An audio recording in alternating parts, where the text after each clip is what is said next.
All right. So you notice I'm at like the top of a rock pile. The ceiling is high, but the floor is high because the ceiling broke down. So now what was the ceiling is now the floor. So we call that a breakdown pile. So now, see ahead of me, the ceiling's going back down, but then there's bare floor again. So we're getting past this breakdown pile back to the original tube, which makes it a lot easier.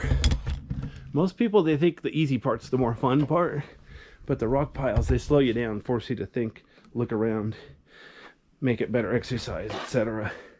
So I like a variety. I like a cave like this that has both, well, breakdown piles and bare floor, just so you can see what the original tube looked like. And remember, the entrances break down too. If it weren't for breakdown, there'd be no way in this cave. It'd be sealed shut void and nobody would know about it. It's not like anybody's going to be trying to drill for natural gas here. And if somebody did drill for natural gas, they found a cave, they wouldn't care. Anyway, there's a big difference between industrial exploration and recreational exploration. I bet it'd be kind of tricky convincing a natural gas mining company to let you try to explore some of their natural gas wells. Of course, there'd be the suffocation hazard anyway. It's not like you could climb down into a natural gas deposit and breathe the natural gas. That wouldn't be pretty. The earth is a huge, diverse place. There's a place for this and a place for that. You definitely want to stick to where you belong and not do something wrong. But so far, both my flashlights seem to be behaving. I'm happy with that. I have 2 flashlights on right now, and I have 2 spares in my backpack. If everything goes well, I'll use these 2 to the end. Then I'll switch flashlights at the end, use the other 2 coming back. See how that works out. But if they overheat, I can switch more often. I'm crouching down now. The ceiling's like less than 5 feet high. I don't really like to get on my hands and knees and crawl. I'd rather kind of crouch down sideways. It's a bit tricky. Definitely need to be careful so I don't trip and fall. But you know, that's common sense anyway. Durr. Want to make sure I don't bump the ceiling here. See how rough the ceiling is. I don't want to damage the ceiling.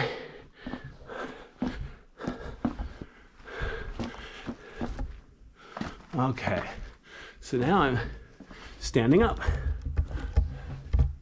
Yay.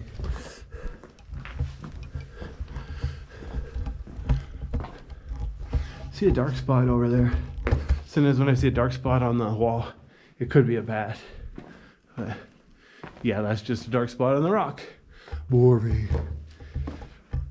Like I said, I'm not expecting any bats in here today because it's summer. And I heard on really, really hot days, I'll go into the caves to stay cool. But there's so many caves around here, you know. See, look at that from a distance. You see that dark rock there? That's shaped kind of like a bat, but as you can see, it's just gray rock. Let's see if I can pan out so you can see. See, from a distance, I thought that rock was a bat. But anyway, false positive. I'll check it out. More graffiti. I don't remember that from last time, so that's from this summer. Man, what a bunch of bombs. Don't these people have like canvas at home they can draw on? Seriously, you can go to like an art store and buy canvas for like $10. It'd be less than the gas to come all the way out here. Especially the gas at $4 a gallon. But I think these people know that if they were to do their graffiti in their own home, nobody would ever see it because they don't want to. Anyway. This is pretty. Notice how rough the wall is. That's, oh shoot. Like cave popcorn, but smaller. Oops, my stupid flashlight's on strike. All right. Hopefully my flashlight will somewhat behave for a few minutes. As you can see, whoa, it's a very colorful room. Well, okay, shades of gray, as opposed to real colors like red. Some caves have red rocks, but obviously not this one. At least not this part of the cave. I think what we're looking at here is the original silicate rock was mostly gray. And then there's that white, you know, calcium deposits.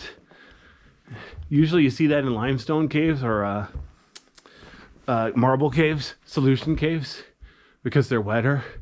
But this, like I said, this cave is really, really old. So it's had a long time to do stuff like have small formations. Obviously this isn't Lava Sickle Cave. Boy, it would be neat if it had real formations like Lava Sickle Cave. But look how rough the wall is here.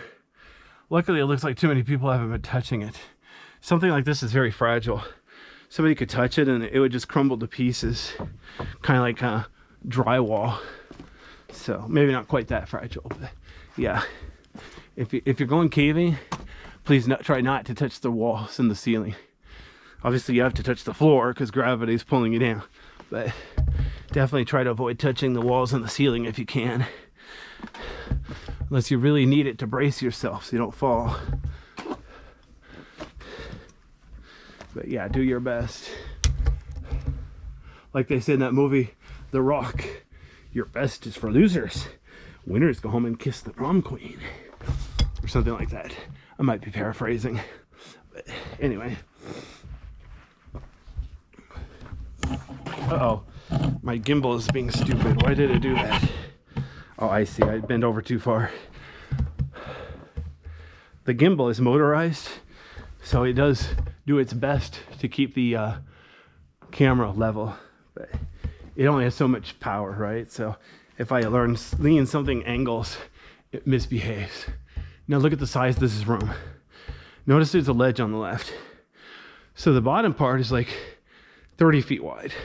And then up there is another 10 or 15 feet wide. And from down here, the ceiling's probably 50 feet tall.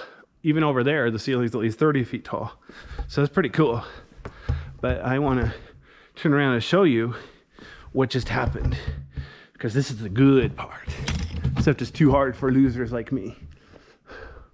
Check it out. 2 levels. I just walked through there, obviously. And there's a huge upper level up there. I've heard it doesn't go back very far, like maybe a couple hundred feet. But as you can guess, I've never been up there. So obviously I can't go over there. That's like a 20-foot drop. I can't climb up there. That'd be a 20-foot jump. Can't climb up here. That'd be like a yeah, no thanks. I think what people do, I think they go over there and climb up, but it looks slippery and stuff. So yeah, by myself, I'm not gonna try it. Someday I would like to come here with some cavers who know what they're doing, convince them to help me up there. But all the cavers, they like to go to the more obscure caves. They don't have so many people in them, even though a lot of those are smaller than this. So a lot of caves around here that are smaller than this. Honestly, now that I think about it, I only know of like one cave around here that's bigger than this one. Lava River Cave is obviously huge. It's also very busy. It's right underneath Highway 97, so very, very convenient location for the people who live around here and for tourists. Definitely, I highly recommend Highway